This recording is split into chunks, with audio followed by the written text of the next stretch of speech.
Cenjene dame, spoštovani gospodje, lepo pozdravljeni vsi, ki nas spremljate na daljavo v drugem domu Slovenskega parlamenta ob Mednarodnem dnevu žena. Preden začnemo, pa lepo prosim predsednika Državnega sveta, gospoda Alojza Kovšco, ki je tokrat izjemoma tukaj blažen med ženami, da nam ob prijetni priložnosti spregovori nekaj motivacijskih besed. Izvolite.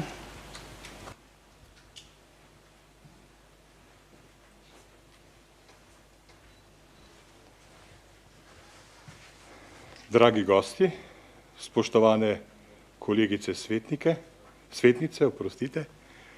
spoštovane sodelavke, dovolite, da vam najprej v svojem imenu in imenu Državnega sveta Republike Slovenije čestitam vaš praznik, 8. marec, dan žena. Lepo je, da se na vas spomnimo tudi druge dneve, ne samo ob 8. marcu, ampak 8. marec je pomemben zaradi tega, ker se vas takrat spomnimo tudi institucionalno, ker je na današnji dan tudi čas, da pogledamo za leto nazaj, kaj smo vam dobrega in kaj smo vam slabega storili. Kdaj smo vas poslušali in upoštevali in kdaj vas nismo. Kdaj smo vas spoštovali in kdaj smo si drznili, da vas nismo. Vloga ženske, posebno v politiki, je izjemno težka. Imam mamo, soprogo, 2 hčeri. Približno si predstavljam, kako to izgleda, ko moraš vsak dan presojati med tem, ali se posvetiš družini, ali se posvetiš politični karieri, ali poslovni karieri, ali pa kar vse troje hkrati. In moram reči, da vas res občudujem za vse tisto, kar storite za nas, za ljudi, za domovino in za boljši svet, v katerem naj bi živeli naši in vaši otroci. Jaz bi se na tem mestu najprej rad zahvalil strokovnim sodelavkam, ki izjemno dobro opravljajo svoje delo v Državnem svetu, na katere se lahko vedno zanesemo in ki ob naši včasih nevednosti prispevajo svojim strokovnim znanjem, da svojo nalogo boljše opravljamo. Rad bi se zahvalil tudi državnim svetnicam, zaradi tega, ker so včasih v Državnem svetu glas razuma, ker znajo vse naše moške medsebojne spopade oblikovati v neko vrsto kulturnega dialoga, kjer ima kompromis prednost pred tem, da nekdo zmaga. Vaša modrost je neprecenljiva. Jaz upam, da vas tudi v javnosti opazijo tako, kot vas opazijo vaši kolegi svetniki in upam, da se bo v prihodnosti zgodilo, da bomo tukaj lahko poslušali mnenja in stališča in upoštevali način dela več žensk, kot smo v preteklosti. Sem optimist za voljo tega, ker naše kolegice svetnice s svojim primerom dostikrat zasenčijo svetnike in tudi pokažejo, kako pomembno je, da se ženske oglasijo tudi na tem podiju, ki je stičišče civilne družbe in politike. Upam, da se med nami počutite prijetno. Upam, da boste še ostale v tem Državnem svetu, tudi v naslednjem mandatu, vsaj ve osebno in še kakšna predstavnica nežnejšega spola več. In upam, da javnost pripoznava vaše delo kot koristno in pomembno. Jaz vam bi zaželel, da bi bil za vas vsak dan v tem letu vsaj delno 8. marec, da bi bile za isto delo kot moški kolegi plačane enakovredno in da bi lahko z boljšo zakonodajo, z boljšim odnosom, predvsem nas moških, združile svojo družinsko, karierno in tudi politično pot v zgodbo o uspehu. Spoštovane kolegice, spoštovani gosti, spoštovane sodelavke, jaz vam želim, da vam današnji dan ostane v prijetnem spominu in da bodo vsi naslednji dnevi prav tako polni zdravja, veselja in volje do dela, kajti skupaj lahko storimo marsikaj. Hvala lepa.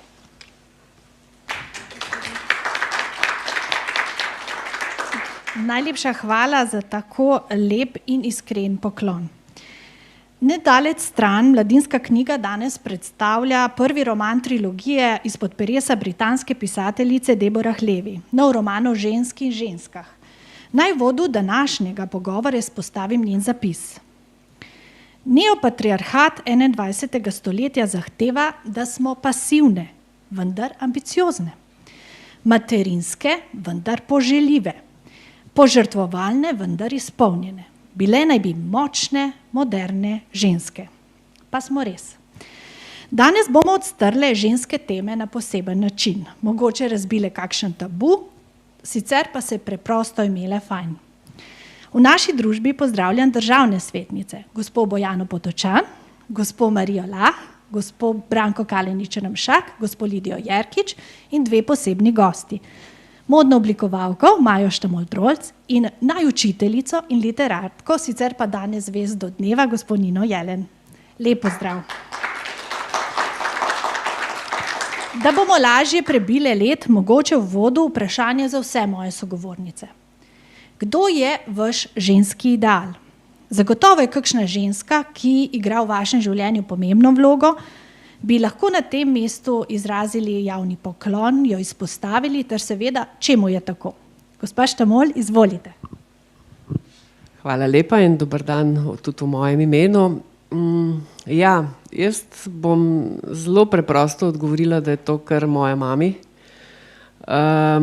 ki jo danes zaradi svojih izkušenj biti mama in biti žena in biti poslovna ženska še bolj cenim.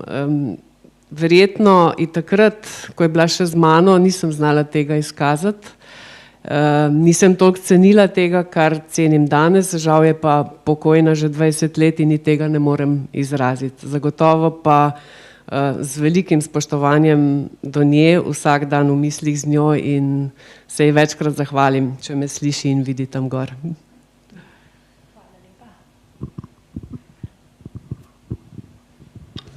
Lepo pozdravljeni tudi z moje strani. Torej, vsekakor je v mojem življenju kar nekaj žensk, ki so moje vzornice, ki so me oblikovale do tega, kar sem danes.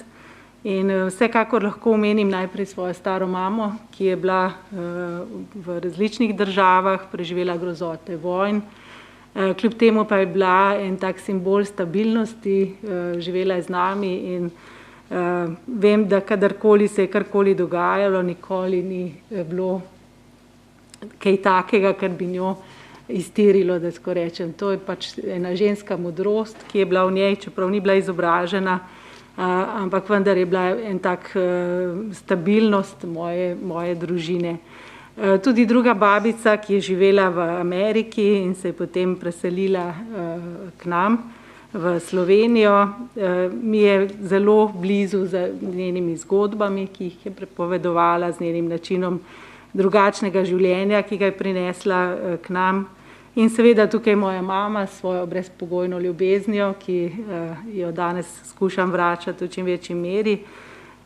In pa seveda moja tašča, ki je tudi žal že pokojna, z njeno zelo nesebično vlogo pri varstvu in skrbi za moje otroke, tako da lahko rečem, da sem bila srečna, da sem imela tako močno žensko ekipo v svoji družini. Hvala. Torej, da bi prav izpostavila neko žensko v zgodovini, ki bi mi dajala neko smer, neko pot v razvoju, jo pravzaprav zelo težko. Zelo rada prebiram biografije velikih voditeljev ali pa pomembnih žensk, Marija Terezija, Margaret Thatcher, recimo, Clintonova vsekakor tudi. Iz vsake nekaj poberem, da bi pa prav vzornik bil eden in edini, pa ne, ker mislim, da je vsak človek nekako svojstven in da mora svojo pot poiskati sam, glede na svoje karakterne lastnosti, ki jih ima, na okolje, v katerem deluje, in se mora pač preprosto znajti. Mi je pa šlo kar malo na smeh ob mojih predhodnicah, ki so izpostavile mame in babice, Tudi jaz sem imela babico, ki bi jo rada izpostavila. Imela je 12 otrok, ko je ostala sama, je bilo 10 živečih, pa je kljub temu vse pripeljala do poklica. Pa ne samo to, vodila je izjemno veliko posestvo, ki je ostalo tako veliko, pa ne samo to, svojo avtoriteto je ohranila tam do 80. leta. Tako da me gane to še danes, ampak tako to je. Vredno enega aplavza, ne?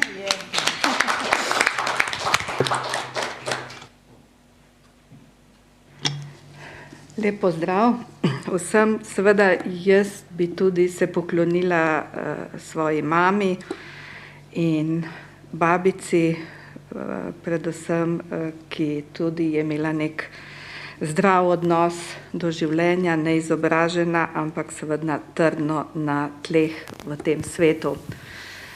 Če smo pa že začeli se pogovarjati tudi nekoliko širše in Marija je omenila knjige, jaz se seveda tudi profesionalno ukvarjam z književnostjo, sem profesorica na Filozofski fakulteti in bi omenila eno avtorico, ki je meni blizu in zelo malo poznana v evropskem kontekstu.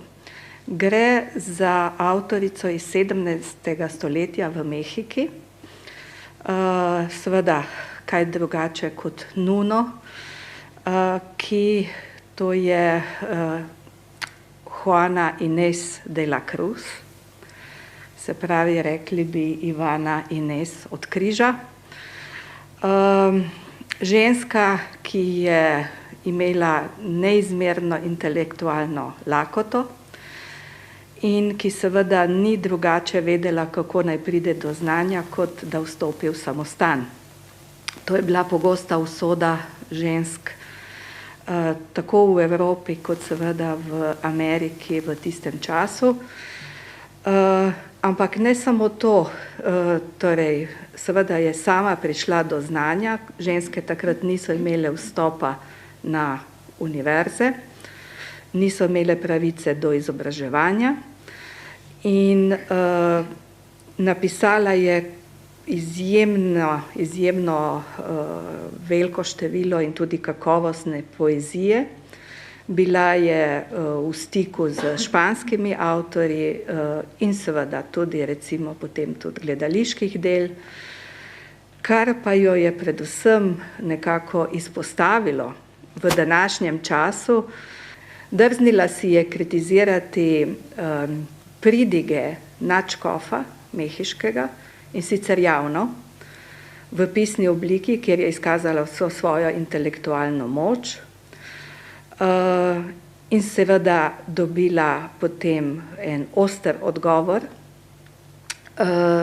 ki ga je ta nadškof napisal pod psevdonimom in njen odgovor je bil še bolj oster in sicer v tem odgovoru je branila pravice žensk do izobrazbe, pravico žensk do znanja in lahko rečemo, da je nek prvi feministični v pozitivnem smislu glas, zagotovo v Ameriki, ampak tudi v Evropi, kaj takega konec 17. stoletja nimamo. Tako da sem želela to zgodbo deliti z vami. Hvala. Hvala predhodnicam. Tudi jaz sem razmišljala podobno kot Marija. Ne najdem odgovora, kdo bi bil lahko tisti moj vzornik, ki bi ga izpostavila pred vami. Vsako obdobje življenja je zaznamovala določena oseba in nekako v smislu, ko potrebuješ lekcijo, se najde učitelj. Se je v tem času zvrstilo kar nekaj žensk, zagotovo mama in babica, ki je bila strašno trdoživa. Na nek način sem v življenju pobirala od vsake pomalo, zdaj rezultat pač je, kakršen je.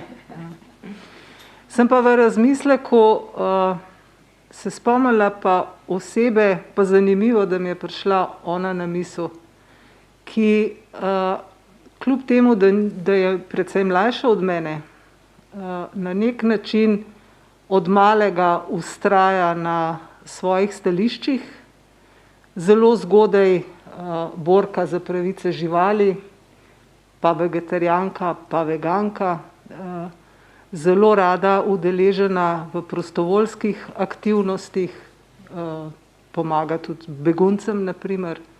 In to je moja hči. In zdi se mi, da zagotovo je moja hči, ampak sem in tja se mi zdi, da ne vem, kaj sem dobrega v življenju naredila, da je ta otrok izpadel tak, kakršen je izpadel. In sem izjemno ponosna na njo in tudi zalotim se včasih, da se imam od nje zdaj pa že kaj za naučiti.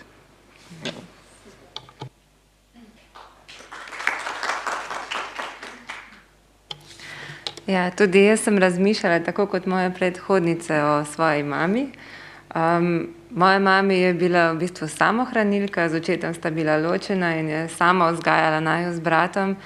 Imela je precej težkih trenutkov v življenju, ampak je vse to tako pokončno prenesla in ponosno preživela in naredila take fajne stvari in še celo uživala v svojem življenju, da mi je res en tak za vzor. Pa tudi babi, moja tašča, ki me pri mojih 40 letih še vedno silita, da naj jem veliko solate, pa se topel oblečem, ne? Ampak sta obe eni taki ljudski osebi, topli, z enim takim optimističnim pogledom na svet, tako prijazni do vseh ljudi, sprejemata vse vrste ljudi okoli sebe, tako da to je to. Poklon, signal pozitivne energije šel do pravih nosilcev. Gospa Lidija Jakič, ženske smo si po drugi svetovni vojni vsaj na deklarativni ravni pridobile enakovreden položaj z moškimi.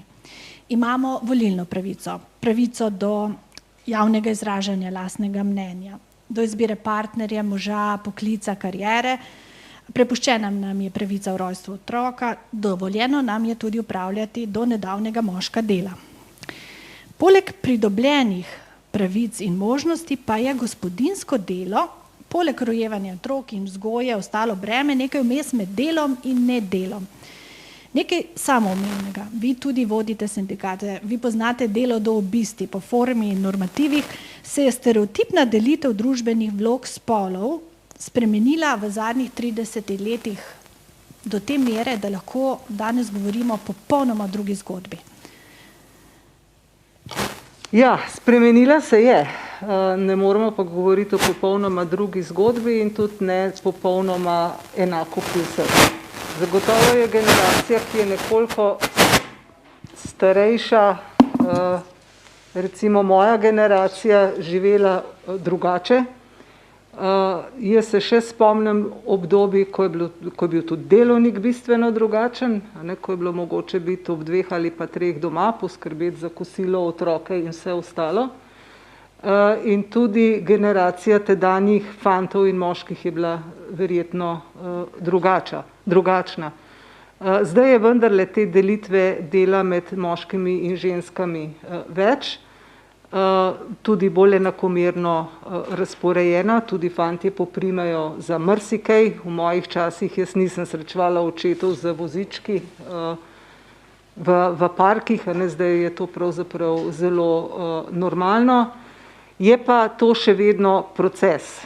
Ni nekaj, s čimer smo lahko zadovoljni, tudi ni nekaj, kar je zagotovo privzeto pri vseh, in še vedno obstaja latenten upor, mogoče bolj kot odkrit, proti takim načinom obnašanja. V mestih je drugače, kot je na vasi. Sprejemljivost je sicer večja, tudi moški to priznavajo. Moram pa reči, da se recimo zlasti v situacijah, ko se pogovarjamo o plačilnih vrzelih, to se pravi o neenakem plačilu med moškimi in ženskami, zelo pogosto srečujem z moškimi, ki ta problem zanikajo. da ne obstaja, da to zagotovo ni resnica, da ni razlik med moškimi in ženskami, znajo postreči tudi s primerom, a ne, da sodelavka opravlja enako službo in ima enako plačo in enostavno se nočejo pogovarjati o teh razlikah. Tudi mislim, da če bi bilo več odločevalcev žensk, da bi bile te razlike še bolj opazne, a ne, ker je pa več odločevalcev moških, pa te teme enostavno ne pridejo na dnevni red. Čaka nas še veliko dela, je pa res, da se je v zadnjih 30 letih stvar precej spremenila, a ne, tudi področje enakih možnosti ima več prostora in tudi ravnanja so vedno bolj prijazna, obema spoloma enako, a ne, bom tako rekla. Hvala za kritiko in tudi spodbudne misli. Magister Marija Lah, zasledila sem analizo, v kateri ženske ostajamo v pogledu ženstvenosti bolj v kontekstu pridnosti, ubogljivosti, uslužnosti, prijaznosti, plahosti, zadržanosti in nasmejanosti. Spremembe se dogajajo, prerojevamo se in rojevamo osvobojene in neodvisne ženske, pa vendar še vedno v določenih konkretnih okoliščinah bolj kot objekt, ne subjekt. Tudi gospa Jerkičeva je omenila zatiskanje oči. Se strinjate s to tezo? Kaj bi se v bistvu moralo spremeniti v naši družbi, da bi bila ta pričakovanja drugače? Je to sploh potrebno, sprašujem? Kako gledate na feminizem? Je to prava pot za bolj enakopravno obravnavo med moškimi in ženskami, ker namreč vse več žensk je danes celo kritični do tega, zagovarjajo tako imenovan antifeministični oziroma seksistični pogled? Jo, to je kar kompleksno vprašanje, bi lahko kar cel dan porabile za tole diskusijo, ampak če se zdaj navežem na te atribute, ki ste jih naštela. Zdaj okrog teh atributov je tako, da je verjetno zelo težko ženske vsega sveta postaviti na skupni imenovalec, ker so razlike v kulturah različnih narodov zelo, zelo velike.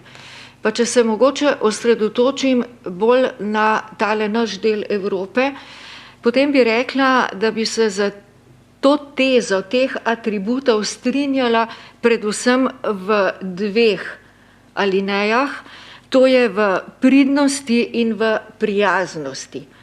Težko bi rekla, da je ubogljivost naša vrlina ali pa značilnost, pa tudi uslužnostne, plahost še manj, zadržanost čedalje manj, nasmejanost tudi, vendar ne nasmejanost kar tako, da bi bili nekomu zaradi te naše nasmejanosti všeč.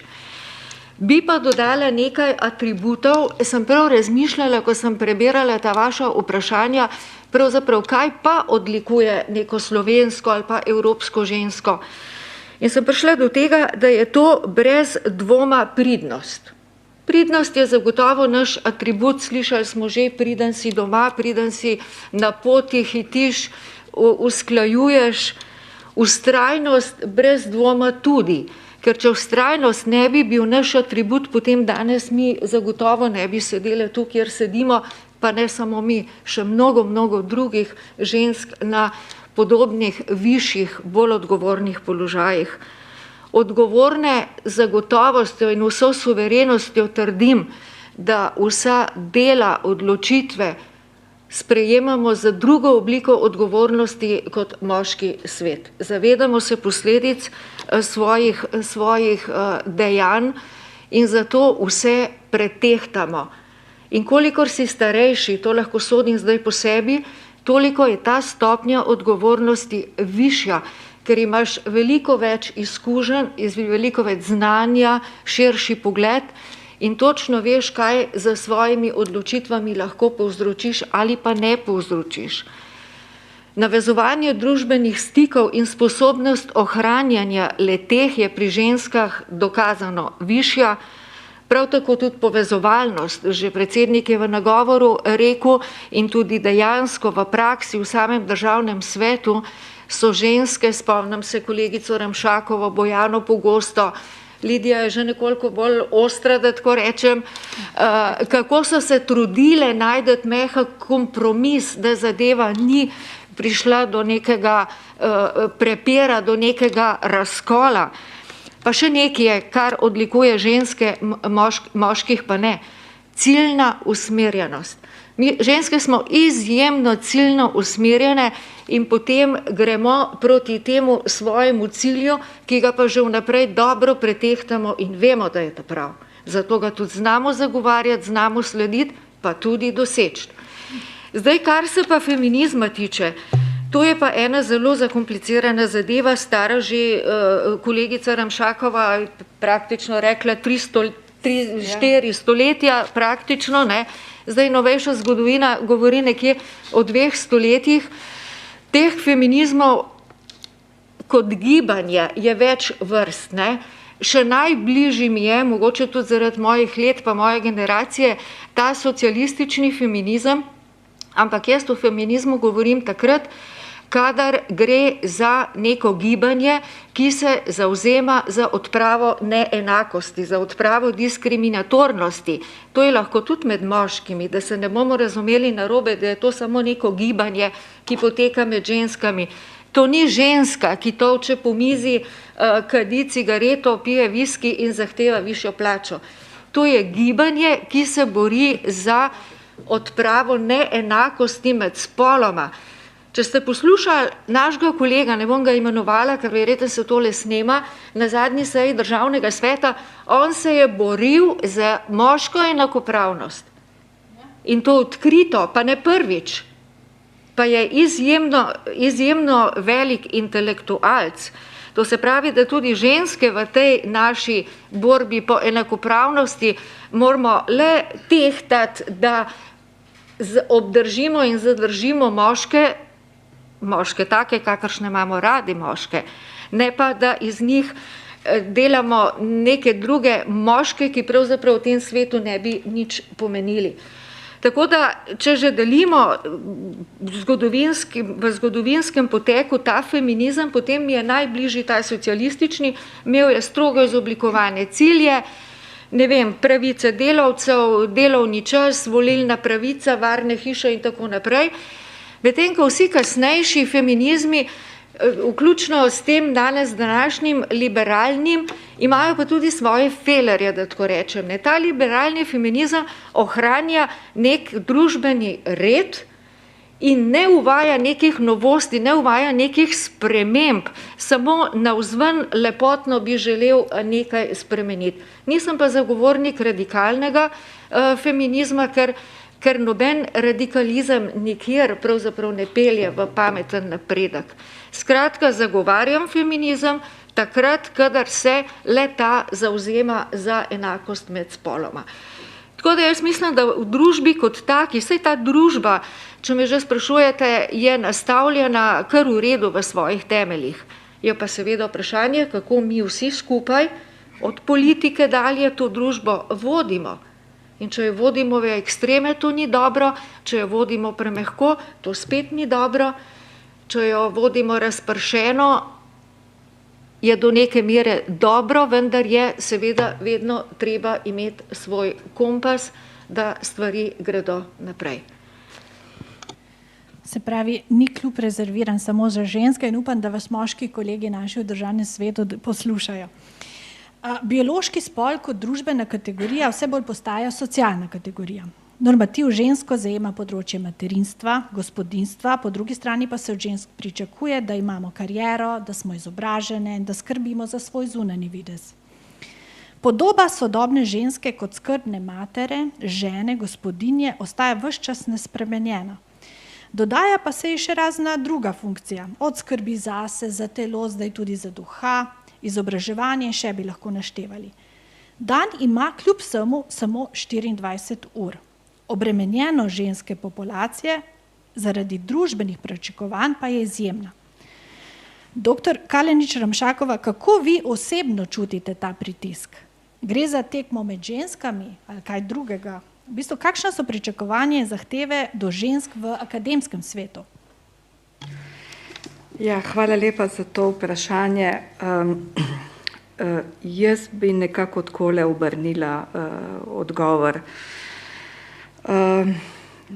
Na univerzi študira veliko žensk, diplomira več žensk. Čim pa gremo potem višje, ko zaposlujemo od asistentov, docentov, izrednih profesoric, sploh pa na najvišji stopnji rednih profesoric, pa žensk kar nekje zmanjka. Ostanejo seveda nekako razpete med raziskovanjem, poučevanjem, družino in to niso lahki kompromisi, plus vse tisto, kar ste prej našteli, pričakovanje družbe, prijaznost, spodbudnost, skrb za starše, skrb za otroke. Tako da v bistvu mislim, da je neka analiza pred kratkim pokazala, da je na Univerzi v Ljubljani, kjer je približno 6000 zaposlenih, samo 30% žensk v najvišjem rangu rednih profesoric. Se pravi, višje, ko gremo, višja stopnja odločevanja žensk pravzaprav ni. Ali jih res ni? Ali jih ne slišimo? Ali jih ne znamo spodbuditi, da se odločijo, če so že vstopile na to res težko akademsko kariero, ki največje kompromise zahteva takrat, ko moraš ustvariti svojo družino. Tudi sama sem šla čez to in tudi šla sem čez odrekanja, da sem pač za pisanje doktorata morala iti v tujino, ker doma pač ni bilo mogoče, imela sem podporo moža. Absolutno to drugače ni mogoče, ampak ko sem se vrnila po 3 mesecih, mi je hči rekla teta. Seveda danes se ona tega ne spomni, ampak meni je seveda to bo ostalo do smrti v spominu. In to so hudi kompromisi,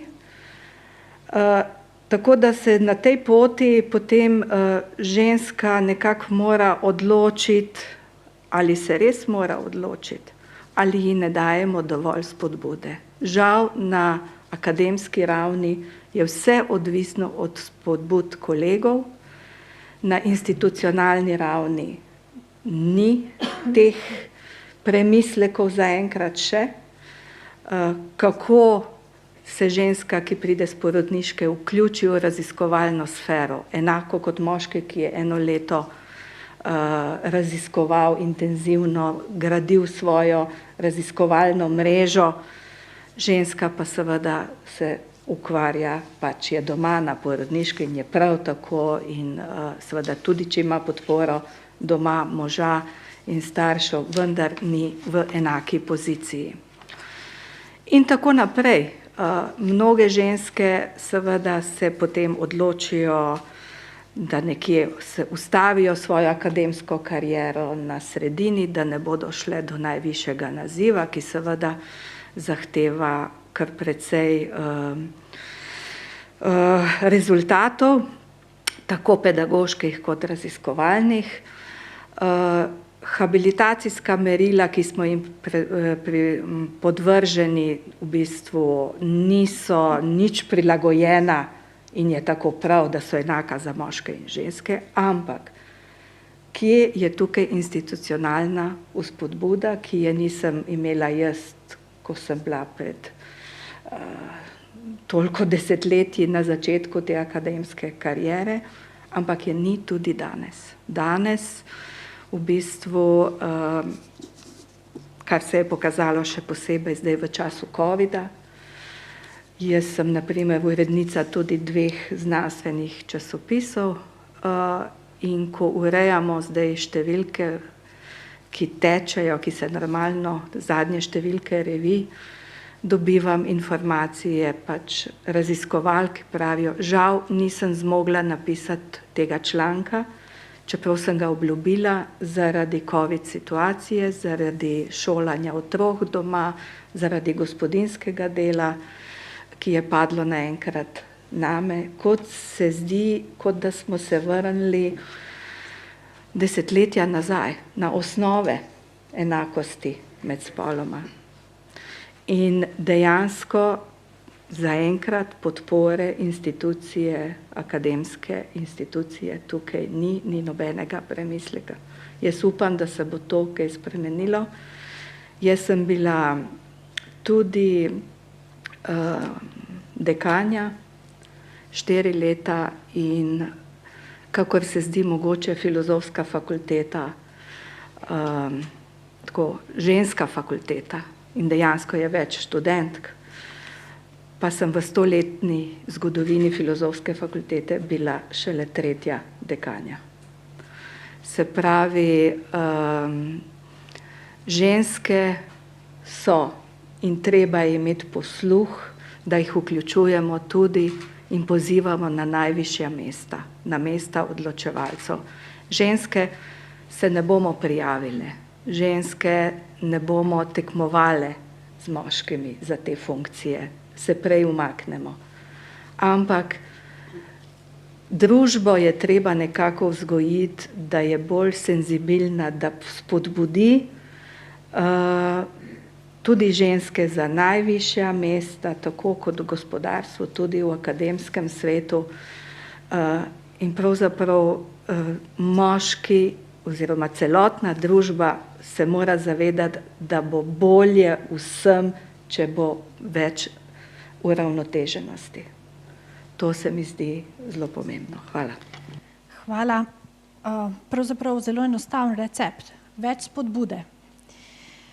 Gospa Bojana Potočan, o iskanju stika s svojo ženskostjo govori v knjigi Blagor ženskam tudi Alenka Rebula, ki smo jo pred leti ob tej priložnosti gostili tukaj v Državnem svetu. Pravi, da je v ženski skrita naravna in neudomačena moč, ki pa je lahko živi le, če se za to zavzame vsem svojim bitjem. Izvorno vsak uresničen moški išče to arhetipsko divjo žensko, kot se zanimivo izrazi omenjena avtorica. Ta divja ženska ne prebiva v glavi, ampak v drobovju, v jedru svoje ženstvenosti. In v uvodu smo vse izpostavile, prababice, babice, matere, hčere, ne? Ta dediščina divje ženske lepo potuje. A česa se v bistvu pravzaprav želimo osvoboditi? In česa na tej poti nikakor ne bi smele izreči, zatajiti ali karkoli? Hvala lepa za to vprašanje. Torej, gospa Alenka Rebula je vsekakor ženska z veliko začetnico, kar smo lahko spoznali tudi v kontaktu, ko je prišla k nam v Državni svet. Torej, vsekakor je ta njena misel, ki ste jo povedali v uvodu,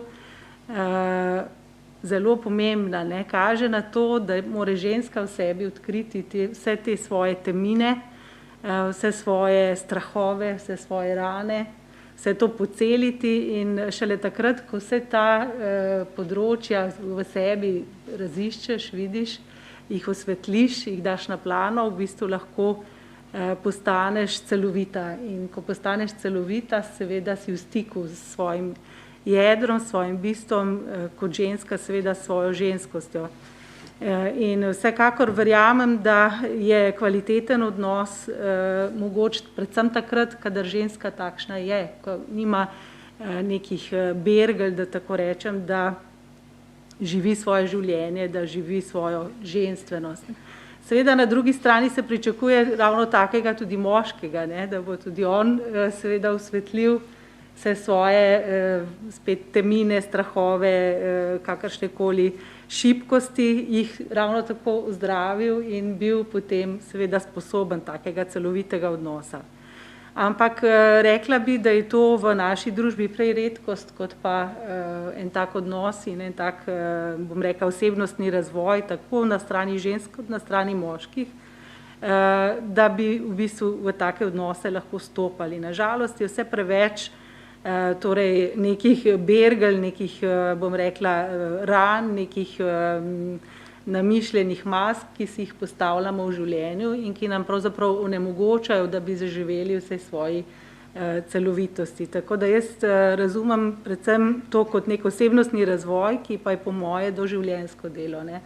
Vse izkušnje in če imamo neko pripravljenost, da se s tem soočamo, nas pravzaprav peljejo v to smer, da ozaveščamo neke svoje tegobe, šibkosti, neka področja, ki jih moramo še razviti in mislim, da je bistvo v tem, da skušamo to delovati nekako ravnoteženo, da osvetlimo vsa ta svoja področja in jih kot neka celovita oseba potem tudi realiziramo. In tukaj mislim, da je potrebno sodelovanje moških in žensk. Tukaj ne moramo govoriti, da se samo en spol lahko v tej smeri razvija. Tukaj gre za razvoj družbe in za v bistvu neko pristnost, da tako rečem. Pristnost v odnosu, ki gotovo pelje lahko v neke globine in neke prekrasne stvari. Vkolikor seveda tega ne zmoremo, to seveda ne more biti merilo za vse, marsikdo na tej svoji poti zaradi nekih travm, zaradi nekih težav tudi obupa in pride prej do da tako rečem, nekih točk, preko katerih ne more, tako da zaradi tega je težko govoriti o tem nasplošno, to je pač en tak ideal, ki ga skušamo po svojih najboljših močeh dosegati, koliko nam to uspeva, je pa to drugo. In mislim, da tisto, kar bi morali v tem razvoju, tudi ženska kot taka, seveda pač ohranja to svojo ženstvenost, to svojo vzdržljivost, kot je povedala že kolegica, tudi to pridnost, to je lastnost žensk, tudi to svojo intuitivno plat, ki jo ženske imamo, bolj razvito, posebej, če smo dovolj pogumne, da si upamo temu prisluhniti. Vsekakor bi bilo pa dobro, da opustimo predvsem to, da same sebe gledamo s tujimi očmi. Z očmi zahtev družbe, z očmi nekih ljudi, da moramo najti to vrednoto in to, kar želimo v sebi. Ne? In to lahko najdemo, ko prečistimo te neke navlake, ki se nam naberejo iz okolja, iz odnosov, v katerih smo. In če smo pristne, če v bistvu najdemo to svojo notranjo pot, potem tudi lažje funkcioniramo z družbo, tudi lažje postavljamo meje, tudi nimamo težav potem uveljaviti nekih svojih pravic. Ampak to je zdaj seveda spet bi bilo nedostojno, če bi to zahtevali od vseh žensk, ki se pač so v različnih izhodiščih, nekateri pač tega enostavno ne zmorejo. Prebrala bom za konec mogoče ta citat gospe Alenke Rebula, ki je tako lepo rekla: življenje ne bo nikoli urejeno, zmeraj pa lahko stojim v njegovi sredini in se pustim urediti za razmere tistega hipa. Ne? Kar tudi pomeni, da moramo nehati biti preveč samokritični, preveč zahtevati od sebe, da je treba v življenju se malo prepustiti in si tudi reči, v redu sem, tudi če nisem opravila vseh kljukic današnjega dne. Hvala. Ja, te seznami so zelo, zelo dolgi. Ne? Se pravi, ne bojo nas dušile te maske, za ene druge maske se moramo v bistvu majčkeno zamisliti. Lepota za žensko igra pomembno vlogo. Zanjo pomeni, da je sprejeta v družbi in da se dobro počuti v lastni koži. Skrb za telo in ohranjanje večne mladosti sta visoko na prioritetni lestvici sodobnih žensk. Gospa Štamol, vi ste vrhunska in priznana modna oblikovalka. Kaj je za vas lepa ženska? Ljudska modrost namreč pravi, da obleka naredi človeka, naredijo vaše obleke lepe ženske. Ali naredijo ženske vaše obleke lepe?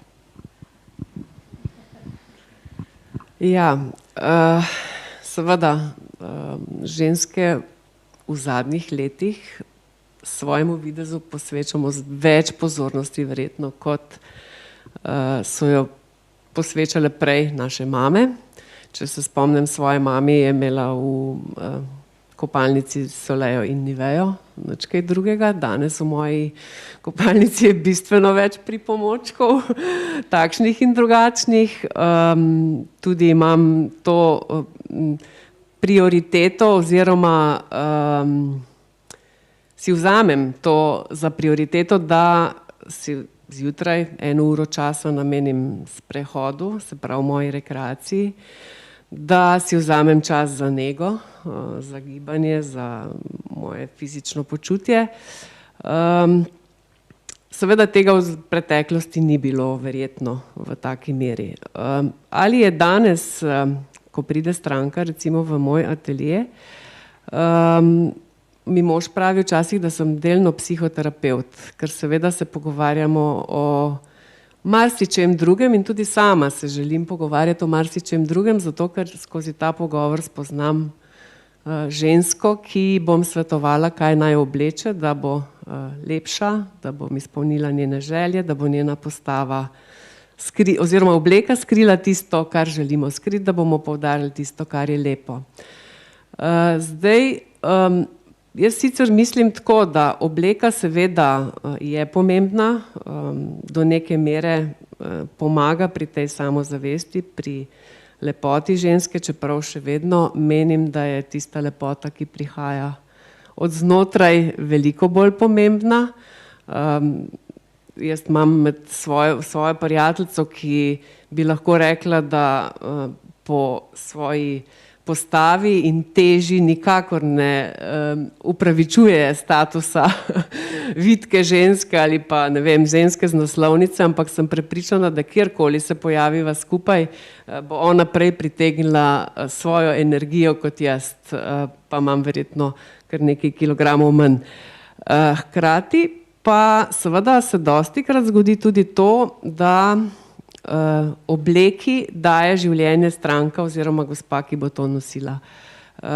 Ne malokrat se v mojem ateljeju zgodi, da kakšna obleka dlje časa visi na obešalniku in se včasih moje sodelavke hecajo, da imajo oblečiti to, zato ker takrat bodo hotele to obleko imeti vse. In je res, ne, da pač vsak da energijo potem čisto drugačno in se to dostikrat zgodi, da potem, ko oblečem jaz, bi to imele še druge gospe oziroma nosile, pa se tudi obratno zgodi, da potem njim ne funkcionira tako. Se pravi, je ena taka umetnost, ki jo je potrebno obvladati ali pa znati, da obleka naredi človeka in obratno. Hvala in zagotovo obvladate to zelo dobro. Podobno kot parfum, ne, ki je na vsaki ženski malo drugačen. Zdaj gremo še v en nov krog, pa vas bom poskušala majčkeno pospešiti v tem drugem krogu. Moje sogovornice, gospa Jerkičeva, angažirana feministka Silvija Federici ocenjuje, da je diskriminacija žensk v razmerju do moških in pa to, da imajo manj družbene moči kot moški, to smo tudi danes ste same priznale, posledica tega, da so ženske sicer že od nekdaj delale toliko kot moški, vendar pa so po večini upravljale dela, ki jih družba ni priznavala kot službe. Družbena nemoč ženske je posledica razvrednotenja dela v gospodinjstvu, pravi. Vprašanje za vas pa je, kako vi doma rešujete problem gospodinjstva? Imate delo razdeljeno med družinskimi člani, nekaj ste v uvodu že o tem govorili, ali si poiščete zunanjo pomoč? Zdaj, tudi s tem pa nova dilema. Ali je ta zunanja pomoč privilegij, ali pa priznanje poraza, da nekaj ne uspemo opraviti, kot bi morale ali bi si želele? Ja, zdaj glede na to, da verjetno moj gleda tale prenos, bom kar poštena. Delo doma imamo pri nas zelo pravično razdeljeno. Moj dragi je v penziji in vse domače delo pripada njemu. In mora reči, da je med tistimi, jaz težko sodim, koliko takšnih še je, ki mu to niti ni zelo težko. Nikoli se ne pritožuje, vedno bo poskrbel, da je kosilo skuhano, ko pridem domov in sem zelo okregana, če zamudim ali pa če nočem jesti. Tudi pospravi za seboj in si tudi uredi pomoč, če jo rabi. Tako da jaz imam neznansko srečo, kar se tega tiče, ali pa je bil to izbor. Zdaj ne znam presoditi, jaz bom rekla, da je bila sreča, ampak kar nekaj misli danes je šlo v smeri odgovora. Jaz mislim, da ko se človek vseeno, je to ženska ali pa moški, sprijazni sam s seboj, ko se odloči, kaj bi želel in na kakšen način bo to počenil, ne glede na to, kaj delajo drugi, pa ne glede na to, kaj je moderno, pa ne glede na to, kaj se drugim zdi prav, je našel odgovor za življenje s samim seboj. Delo na sebi je bil stavek, ki ga jaz menda 40 let nisem razumela. Delati je treba na sebi, delati je treba na sebi. Odgovora, kako pa delaš na sebi, pa nihče ni dal. In potem je v nekem razdobju, situaciji, okoliščinah kliknilo, kaj pomeni delati na sebi. In od takrat moram reči, da je meni življenje bistveno lažje, tudi okrog mene so ljudje, ki me izpolnjujejo, tisti, ki me pa obremenjujejo, pa niso dolg okrog mene, pa nič zaradi tega ne zgubim. Tako da še enkrat, kar se dela, mogoče samo še komentar, ta pomoč v gospodinjstvu. Jaz mislim, da bi vsak, ki meni, da ga to obremenjuje, si mogel urediti na način, da to prevzame kdo drug ali da si najamejo pomoč, kakorkoli že. To tudi mislim, da ni pretirano drago, in jaz imam še zmeraj rajš umazana okna, kot pa da ob nedeljih stojim na lojtri, ker če sem v hribih, ne vidim umazanih okn tako in tako. Hvala. Delo na sebi, se pravi, podarjeno nam je orodje brez navodil. Tako. Magister Marija Lah, v tej hiši domuje politika. Ženskove kvote so se izkazale kot neučinkovite, k aktivaciji žensk kot nekem takem pravem ukrepu niso prinesle rezultatov.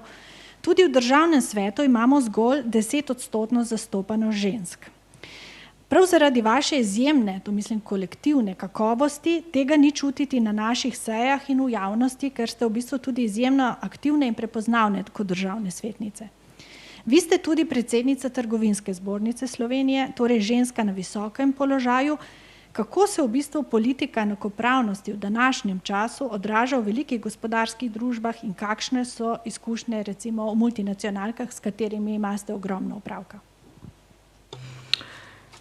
Mogoče, da začnem kar z statistiko, ni najnovejša, tam je stara 1-2 leti, ampak Slovenija je po enakosti med moškimi in ženskami, kar se tiče recimo položajev, ki jih pač zasedajo, nekje na 7. mestu med 144 državami. 10 let nazaj je bila tam nekje okrog 50. mesta. Skratka, tu je bil narejen določen premik naprej.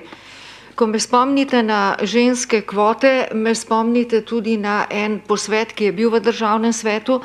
Mi smo ga imeli skupaj z Univerzo v Ljubljani oziroma z določeno fakulteto. In ko sem lepo prosila, naj me nikar ne vključijo v ta posvet kot aktivno sodelujočo, ker sem bila praktično edina, ki nisem bila naklonjena ženskim kvotam.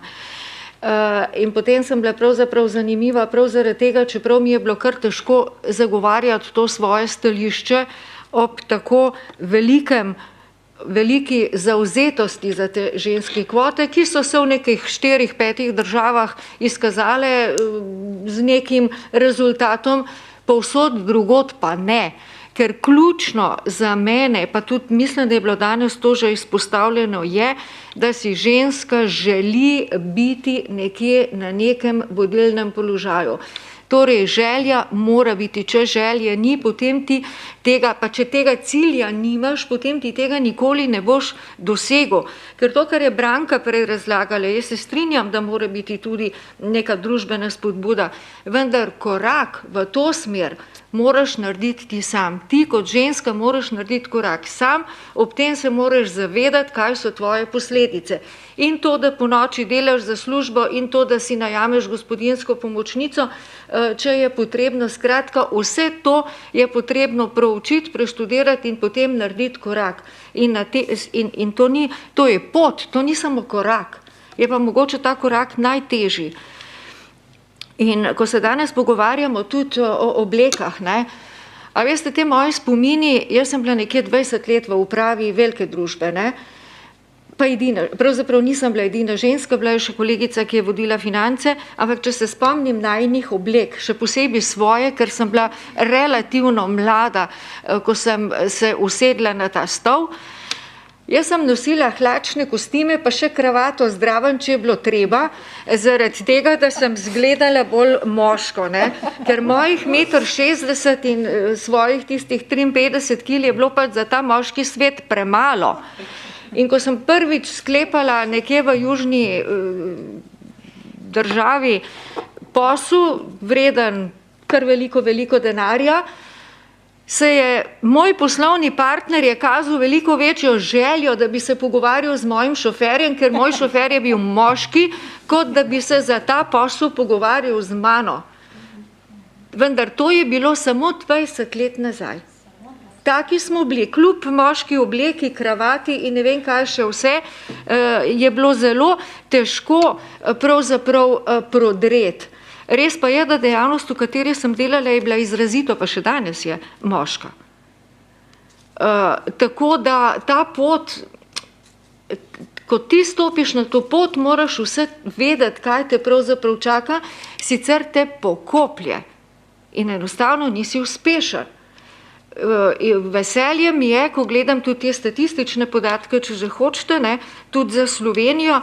V Sloveniji je bilo še 5-7 let nazaj v upravnih odborih oziroma v upravah družb tam nekje 15% žensk.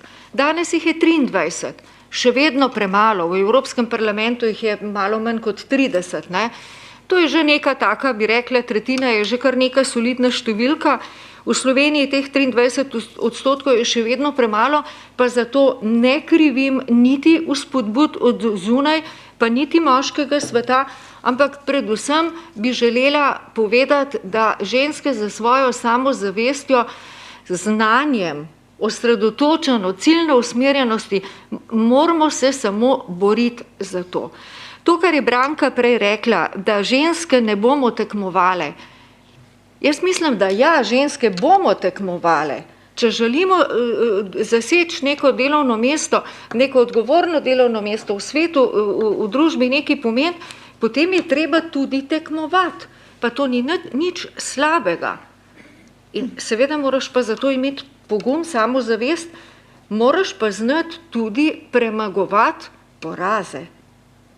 Poraz je del uspeha, kakorkoli že obrnete, ni vedno vse lepo. Tako da mislim, da je tudi narobe, da kvaliteto neke družbe ali pa razvitost neke družbe ali pa države merimo samo po tem, koliko žensk sedi v velikih družbah ali pa v upravnih odborih. Jaz sem v Sloveniji neizmerno ponosna na vse tiste male podjetnice, lastnice in voditeljice malih družb, ki so svoje biznise ustvarile iz nič. One so bile vse, one so bile tajnica, marketing, računovodstvo, finance, vse funkcije so morale obvladati, da so svoj biznis razvile. In teh je kar nekaj. In one so zmagovalke. In njim je treba posvetiti več pozornosti, ker v veliki družbi seveda so veliki problemi, vendar ti je mnogo lažje, ker imaš strašno veliko supporta. V mali družbi, ki jo ti sam ustanoviš, sam vodiš svojim lastnim denarjem, je to veliko teže. In one so zmagovalke. In tudi ta podatek je pomemben, koliko teh samostojnih podjetij oziroma lastnic družb je v določeni državi in ne nazadnje, koliko bruto družbenega proizvoda prinesejo, ne. Tako da stvari grejo počasi naprej, vendar še enkrat bom ponovila. Na nas, ženskah, je odvisno, koliko v bodoče bo žensk v upravnih odborih. To ni samo stvar družbe kot celote. Hvala, gospa Lah. Zdaj ste dodali še dve novi vrednoti ženskosti, prilagodljivost in iznajdljivost. Dr. Branka Kalen-Čremšak, gibanje Jaz tudi, mi tu, nekatere navdušuje, nekaterim vzbuja nelagodje, gre za nek nov val feminističnega gibanja. Kako ga v bistvu sploh pojasniti, kam se bo razvilo in kje so njegove meje? Vemo, da so, kako bi rekla, hodniki fakultet, priročna arena za to vrstne razmišljanja. Kot predstavnica univerze in inštitucij znanja vas pa sprašujem, je ženske danes sploh še mogoče šteti za neko enotno interesno skupino? Ja, hvala lepa za to. Kar težko vprašanje, sicer pa seveda zelo aktualno. Se mi zdi, da je v bistvu smo v tem nekem samokritični refleksiji tudi naše družbe naredili s temi zadnjimi dogodki en korak v bistvu naprej. Morda ni slučaj, da so se v bistvu ti dogodki ravno razkrili v akademskem svetu.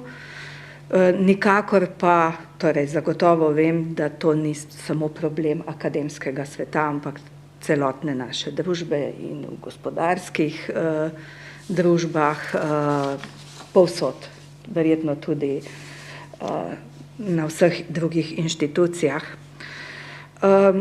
Pred leti, ko je prišlo to gibanje MeToo, jaz tudi nekako ni bilo nekega odmeva v Sloveniji. Se mi zdi, da je kar bila tišina.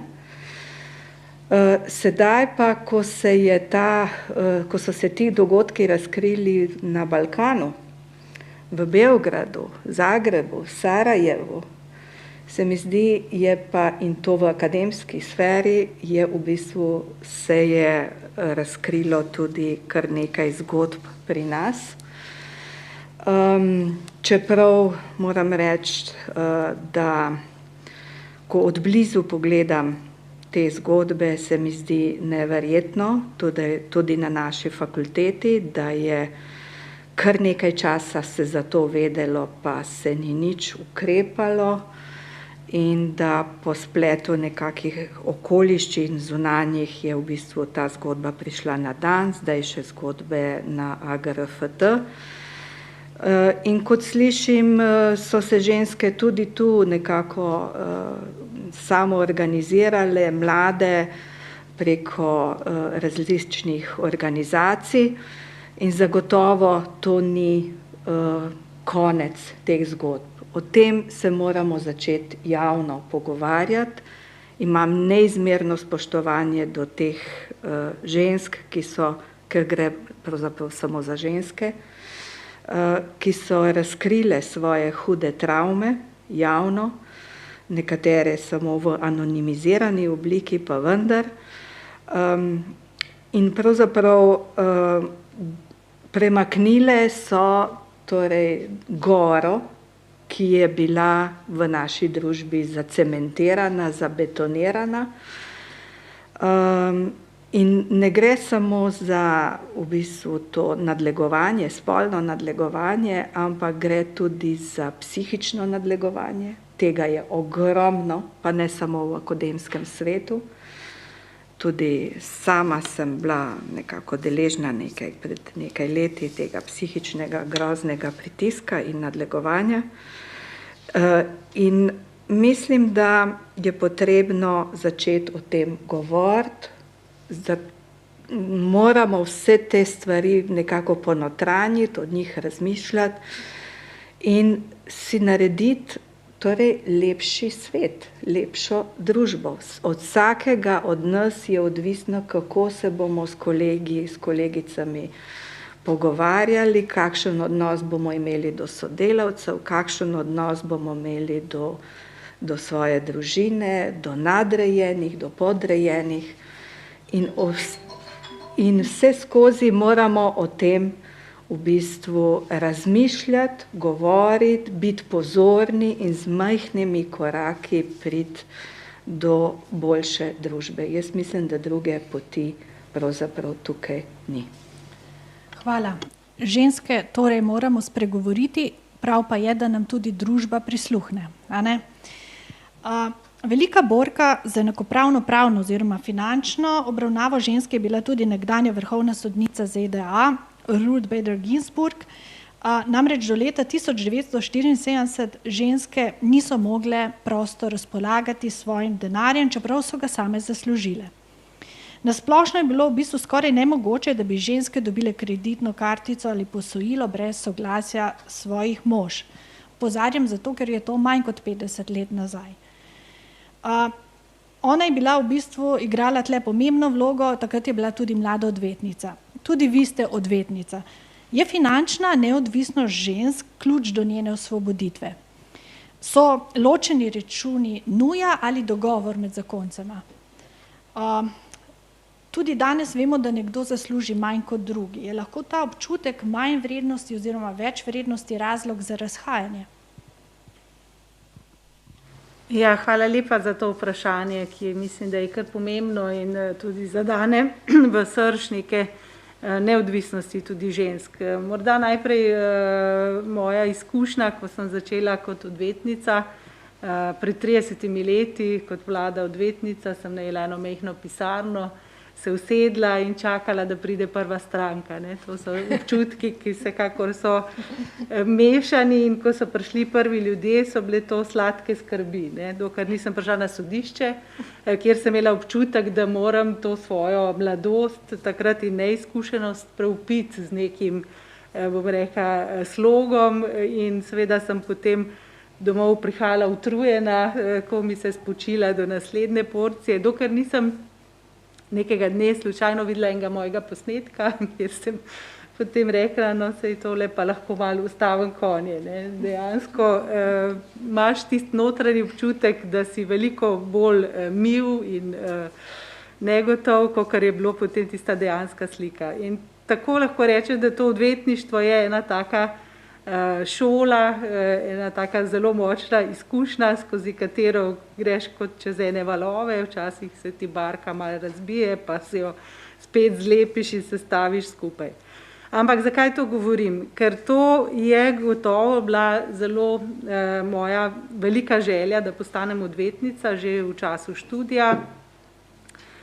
Bi si jo pa težko prvošla v otrocih, če ne bi imela razumevanje svojega moža, ne? Ker je dejansko moral prevzeti velik del torej pomoči, odgovornosti in tudi teh trenutkov, ki so seveda me se na tak način lotevali. Tako da tukaj, kar se tiče samega finančne neodvisnosti, po kateri me sprašujete, je vsekakor zelo pomembno za žensko, da je finančno neodvisna.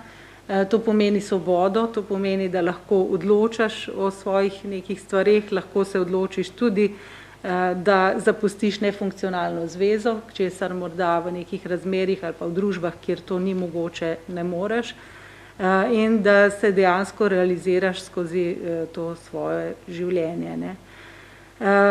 Tako kot ste povedali, vse te pravice žensk so pravzaprav relativno mlade, ne? Tudi volilna pravica, če pogledamo, tudi ekonomske pravice, tudi odvetnice smo šele neka noviteta, dolgo časa ženske niso imele sploh dovoljenja, da bi lahko postale odvetnice, to so bile vse bolj pridobitve potem povojnega obdobja in v nekem tem prvotnem obdobju so bili odvetniki v glavnem moški, ravno zaradi te neke svobode, negotovosti in tako kot je prej omenila kolegica Marija, te večfunkcionalnosti. Tukaj je poleg strokovnega dela seveda še delo menedžerja in delo, da najdeš si delo, da plačaš položnice, v bistvu imaš delo na različnih nivojih. Tako da rekla bi, da družba kot taka seveda more opolnomočiti ženske, da bodo lahko finančno neodvisne, da tudi tiste ženske, ki se odločijo mogoče za drugačno pot in ne želijo se uveljavljati skozi kariero, da se na nek način ovrednoti tudi njihove prispevek morda v gospodinjstvu, v varstvu otrok, v skrbi, da jim to omogoči neko samostojnost in to pomeni pravzaprav svobodo. Hvala lepa. Če parafraziram rek, da za vsakim uspešnim moškim stoji uspešna ženska, bi lahko rekli, da za vsako uspešno žensko stoji uspešen moški. Federičijeva gre do skrajnosti, da bi v bistvu ženskam pripadala neka gospodinjska odškodnina, ker namreč gospodinje nimajo nikoli dopusta.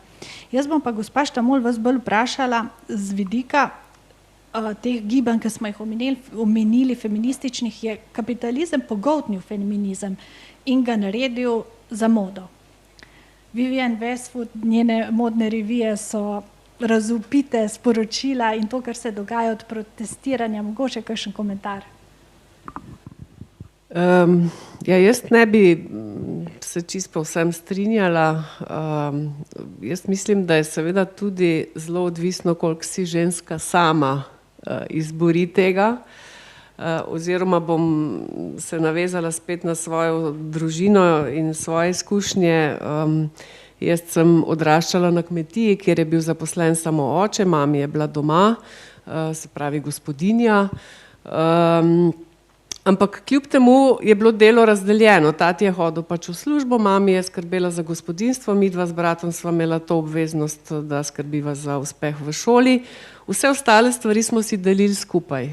Ni bilo zdaj deljeno na moško, žensko. Delo na kmetiji je bilo pač za vse enako popoldne in v prostem času, oziroma izven teh obveznosti, ki smo jih sicer imeli. Če zdaj pogledam na svojo družino, ravno tako ne morem reči, da je spet strogo deljeno. Neka opravila samo ženska, gospodinjstvo in da bi izpostavljala zdaj posebej feminizem. Pri nas si delo delimo. Ni razlike, kaj počne moj mož, kaj delam jaz.